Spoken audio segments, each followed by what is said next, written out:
اللهم اهدنا فيمن هديت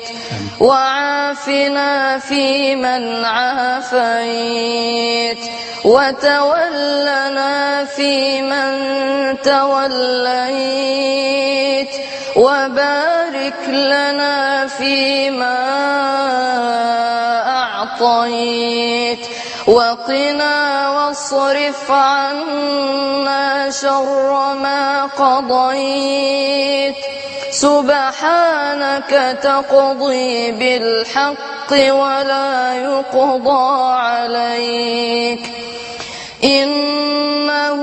لا يذل من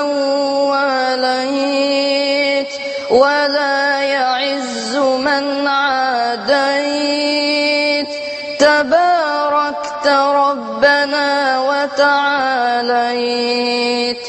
فلك الحمد على ما قضيت ولك الشكر على ما